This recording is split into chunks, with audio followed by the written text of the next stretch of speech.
Good afternoon, or if you're in my case, late evening. Today is Saturday, the 16th of November, 2019.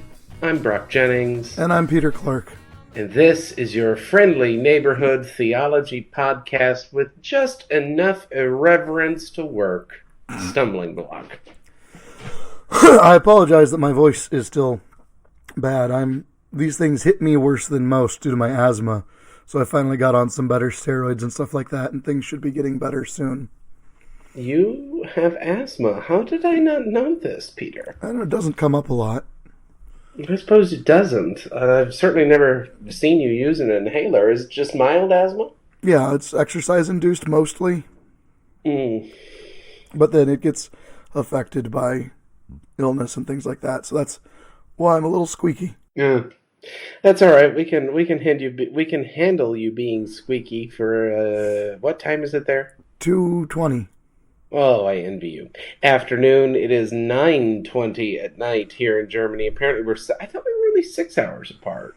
Oh, the stupid daylight change. You know how it affected me. Yeah. I don't know that. I just wish we'd get rid of anything to do with daylight savings or whatever. I mean, people lived for thousands of years without it. Why do we need it now? That's my theory. I think that's fairly accurate. There probably was a time period where it was necessary for factories and things like that, but electricity production has gotten to a point where it's no longer really necessary or really effective. Well, it certainly would prevent things like, sleep loss as the time change goes over, seasonal affective disorder, of which I think I have a little going on, Peter, I have to confess. I mean, most people in the Northern Hemisphere get a little bit of seasonal affective disorder, especially north of the 45th parallel. Where is the 45th parallel? Halfway between the equator and the North Pole. Okay, remember, my geography is terrible. Just wanted to make sure. I'm the person who can aim for St. Paul, Minnesota, and end up in Duluth if I'm not careful. I've done it, almost, before. Oh, gosh. I can get lost with a GPS. The GPS can say, turn here. And me, being the good, liberal arts educated person that I am, I say to the GPS system, but did you really mean that corner? Or could it be the next one? How do I actually know which corner you mean? And by then, I've missed my turn. You look at the street signs. That's how you tell. Okay, all right. In my defense, there are some cities in which one cannot see the street sign appropriately. And then what am I supposed to do? I don't know. I have a better sense of direction. You say that like it's something I can just acquire. I know. I did that on purpose. I know you did. But yes, I argue with my GPS system, Peter, and I'm sure this doesn't surprise you. No, you argue with many things. Do I really? Do you think I should have been a lawyer? No. Okay. Your arguments aren't that precise and ordered. So are you saying I'm just full of hot air? That's it? Yeah. Mm-hmm. No, I'm saying you're argumentative. The style of argument you're trained in is not a classically rhetorical style. Huh. Well, since you have so much more experience with these things, as we have proven, given our talk about Latin last week, tell me what the difference is between whatever style I'm doing and classical rhetoric style. Well, you don't use as many if-thens. Sure, I do. I do that all the time. No, but not like direct, not like you use a more inferative style of debate. This implies, this infers, as opposed to this directly leads to this. I have no idea where that comes from, Peter. Probably from systematics, because you can't really say that this directly follows when you're talking about theology and God a lot of the time. Huh. I've never broken apart my style of making arguments. That's why I was curious for an external source, because I just sort of, this is going to sound really like, seriously, this person is trying to be an academic, but I basically just pick up a book and read it, I mean, that's my method. What's your method for success? Well, let's see. You go to class, you do your homework, and you write your papers. Right. Whereas I use a number of professors have told me you can tell that I picked up a large part of my writing style from my father, who is a trained historian. Okay. I use a very historical writing style because this, then that. Mm-hmm. Very direct, kind of so-and-so said this, from that, this naturally follows, kind of style. And so you and I do a more, what? Sort of infertive style. Your style, the fallacy that I probably commit the most in writing of academic papers is what's called the appeal to authority. Uh-huh. So-and-so said it. That's my evidence. This person with this authority to say these kinds of things. Whereas you tend to work more off of sort of what comes out of your own head more, I feel like. Whoops. Classic fallacy of a theologian. Well, it's not necessarily a fallacy. It's just the style. You take something and then you stretch it beyond. Oh yes, that's my favorite thing to do, Peter. Right, whereas I'm not as willing to stretch beyond. Well, I don't recommend going into systematic theology then. Right, I'm not a systematician. Now I understand what you mean by infertive style of argument, by the way. Yeah. I was very confused for a second of what that meant, but no, I certainly would. I think I begin with a question. So, for instance, I was meeting with another doctoral student the other day. Side note, all the doctoral students I know in Tübingen are church historians. Now, this is what's interesting. Because my secondary supervisor is a fabulous church historian and Luther scholar, I'm in his doctoral seminar because Maltman doesn't have any other students, perhaps, right. Obviously. And also doesn't lecture actively, so necessarily. So I do all of that side of the doctorate with my secondary supervisor. So that means that all my colleagues are historians. And you may have noticed, I'm not a church historian. No. I have a degree in history, but that was a while ago. And I certainly respect history. I sought out my secondary supervisor, by the way. That was my decision to ask him, and I'm very glad I did. But I have no doctoral colleagues at this point who are systematicians. Isn't that kind of funny? It is kind of funny.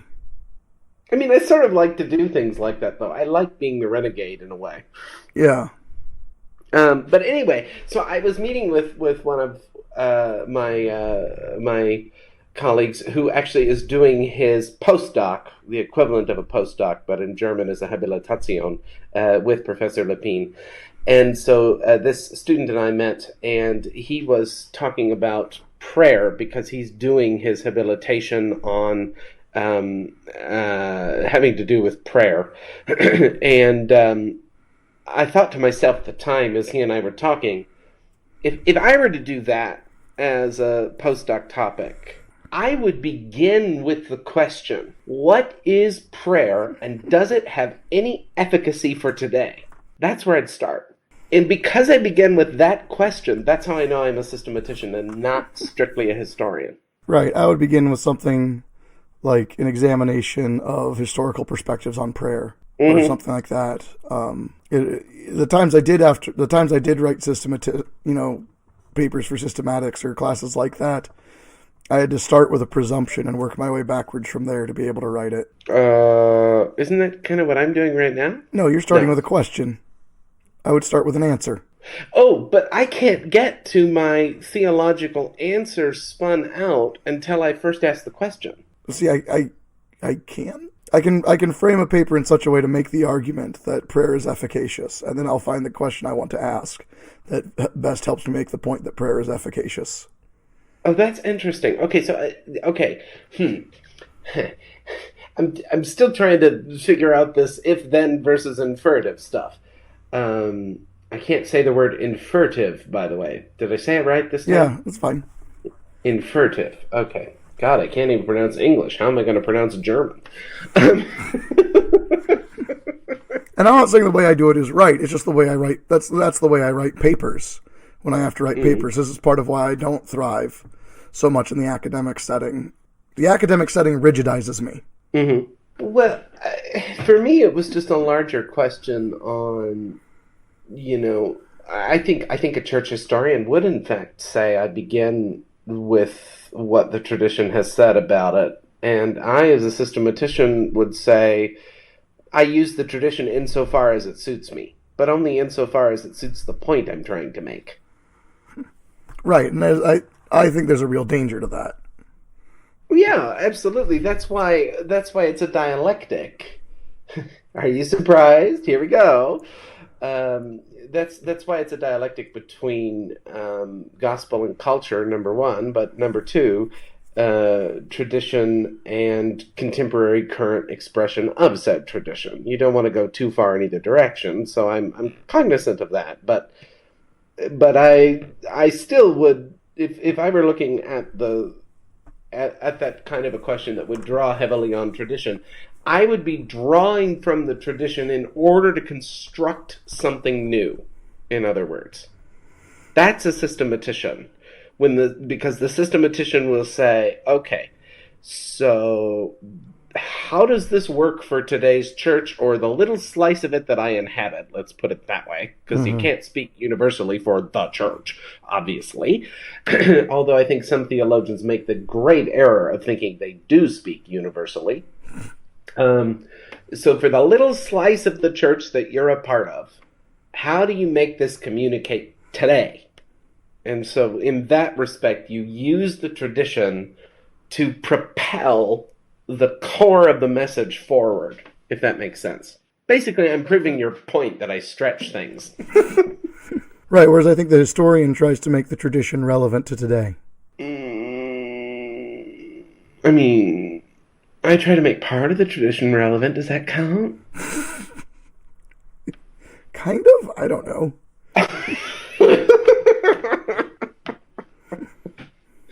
I did see a meme the other day that said history is peer pressure from dead people. Yeah, it is.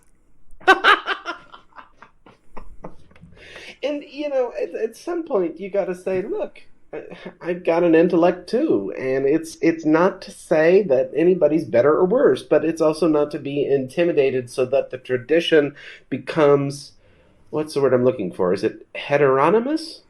You mean homogenous? Well, heteronymous and hegemonic. You mean hegemonic? Yeah, hegemonic. I can't say that word either, Peter. I always say hegemonic. That's because you're thinking of hegemony and then just changing it to an IC. But changing the Y to an IC changes the entire pronunciation and makes it hegemonic. Well, thank you. In addition to helping me with Latin, you can help me with my English, too. How's that? That's fine. Part of why I know this is because of my Latin. See? There we go. We're back to Latin again. I mean, okay, so tradition is in some ways very important to me. Perhaps the thing that's most appealing about being a student in Tübingen is this university was founded in 1477. Right. I mean, that's downright overwhelming, Peter, when I think of the number of people who have studied here and the ideas, not just in theology, but in all the faculties that have come from this university. To be a part of that is just overwhelming for me. Mm-hmm. So in that sense, tradition is hugely important to me. Right, and that's still peer pressure from the dead. I mean, that's the thing, right? I think people forget that peer pressure isn't always negative. Peer pressure can be negative, but peer pressure can also be positive. Right now, it's peer pressure that gets my son dressed for hockey. Because we're not helping him. We're not supposed to be helping him. We leave him in the locker room to do his thing, and everyone else does their thing. And he's like, I don't want to be the only one. I don't want to be the last one done. I don't want to be the only one who can't do this. So I'm going to figure it out. And in that way, peer pressure is positive. So you think that because I was just saying I was overwhelmed by all the people that that have studied in this place is a kind of positive peer pressure? Absolutely. That's Yeah, why I 100% agree with the statement that tradition is peer pressure from the dead. Well, history, but yeah, tradition too. No, sorry. I was just going to say that I certainly don't experience that sense of being overwhelmed as a negative. Yeah. It's just so I'm a person. This is going to be very paradoxical. No, I'm going to use the word dialectical. This needs to be held. Here we go again. This needs to be held in dialectical tension with what I just said about the systematician beginning with a contemporary question and using the tradition to push the argument forward to something new. Okay? So hold that in dialectical tension with the following. I am a person who has a deep longing for roots.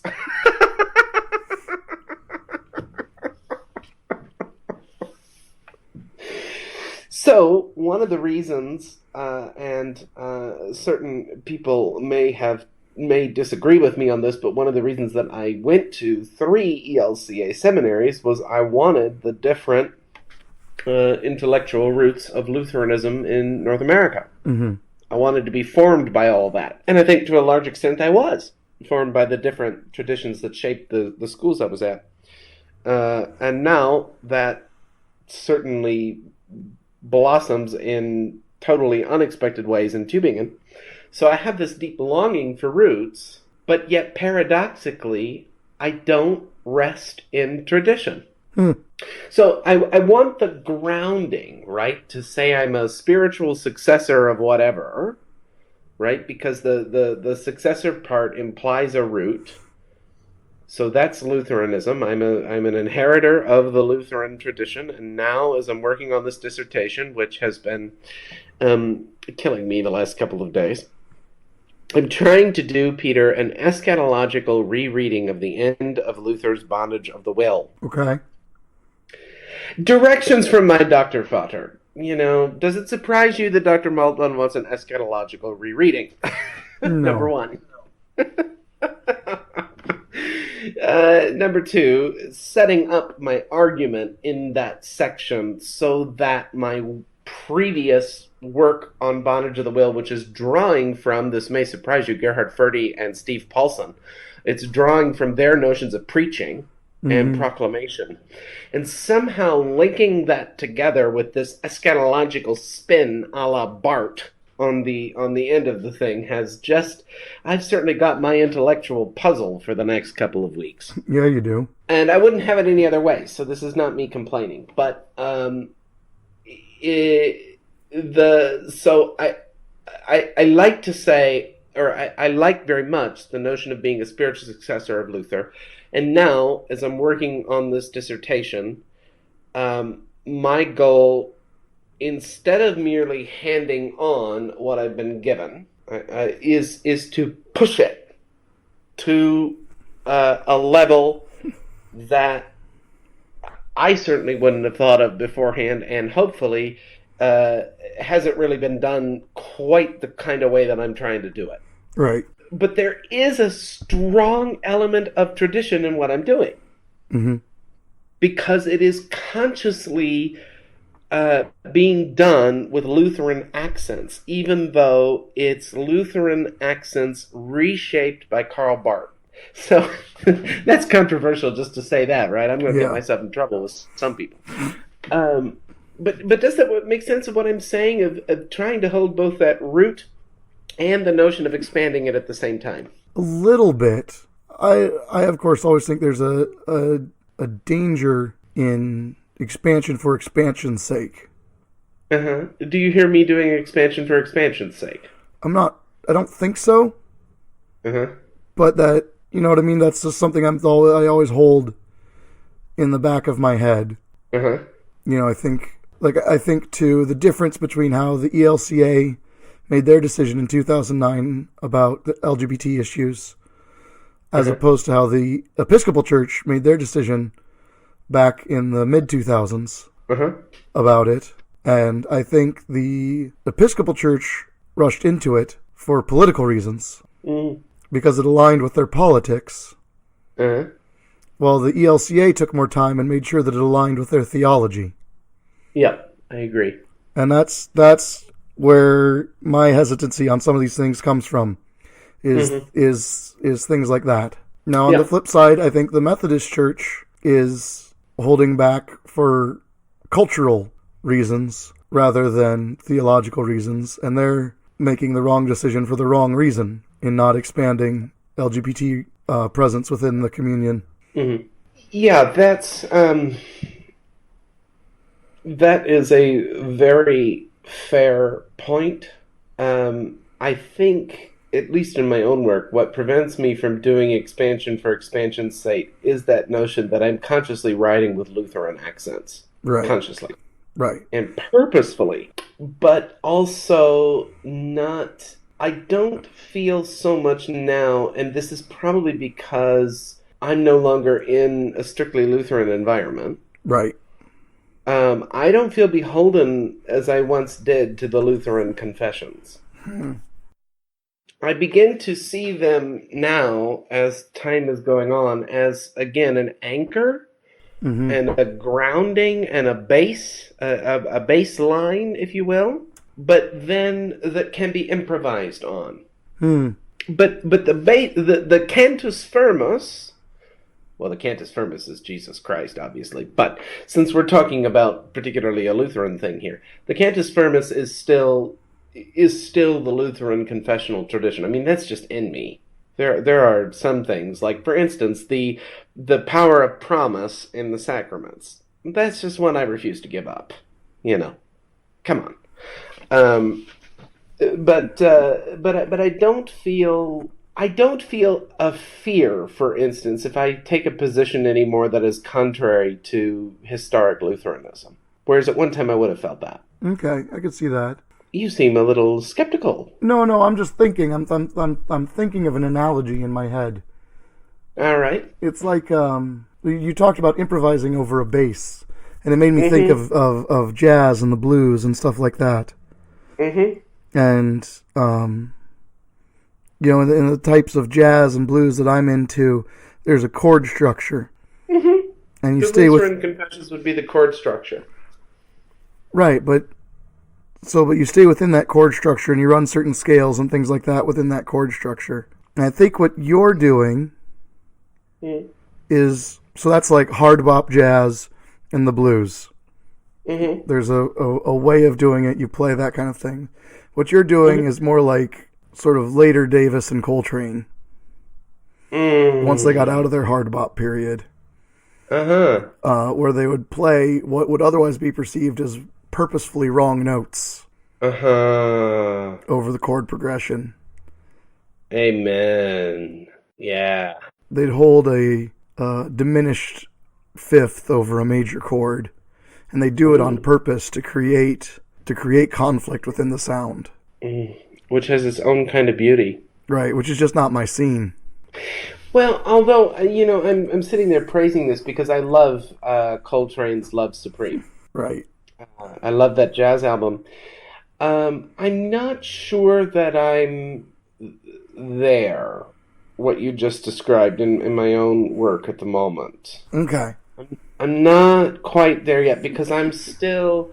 For instance, I met somebody who wanted to study systematic theology, and so I said to them what James Cone said to me 3 years ago, which is the following. If you want to go into systematics, you need to read Karl Barth, Paul Tillich, and Rudolf Bultmann. Period. Period. That's what you need to do. Well, and the hardest free jazzer would still say you need to know Coltrane and Davis's hard bop periods, and would say you need to understand Robert Johnson. Okay. So you think I'm a hard free line jazzer? I don't know if you're a hard free line jazz, but I think you lean towards free jazz in your theological stylings.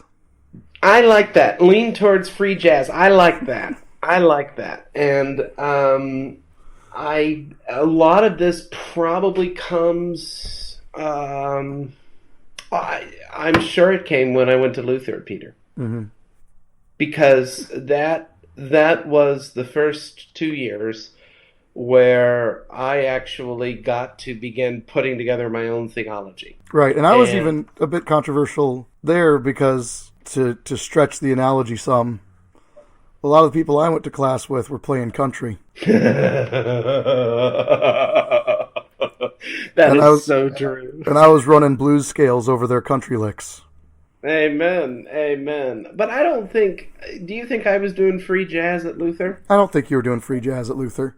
What was I doing at Luther? I think you were in your hard bop period. Really? Running fast scales. Really? Finding the edge of what you could do. See, that's so interesting because I often... For instance, a classmate at Luther used to tell me how conservative I was. And am. Well, and hard bop has a real structure to it. There's a real hard structure to it. Uh-huh. It can be hard to play. Uh-huh. Most of my scale work comes from playing hard bop jazz in high school. Okay, so, but does free jazz, the free jazz that you're talking about now, does that still have some kind of structure? It does still have some kind of structure. It has rhythm. It has not every note is in conflict. Not every note is, sort of out of whack.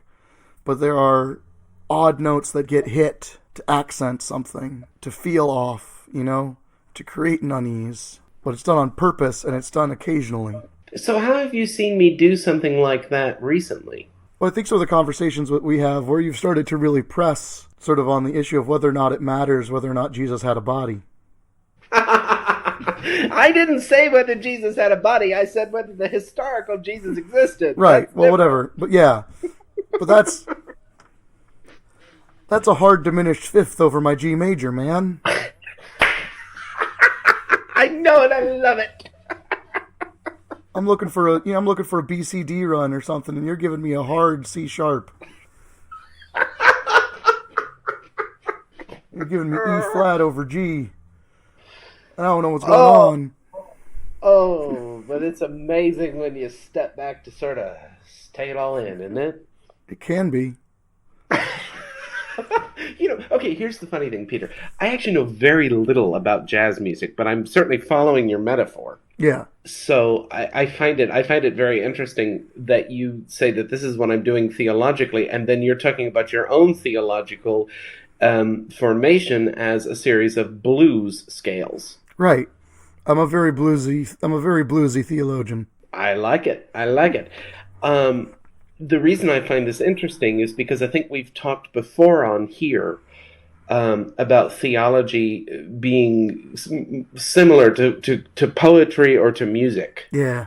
And this analogy, I don't remember which one of us started it, but whichever one of us did, we're here now, and it kind of brings that home of the creative ethos that is involved with speaking about the divine. And so if theology is learning to speak of God rightly, I don't know that I would use the word rightly anymore.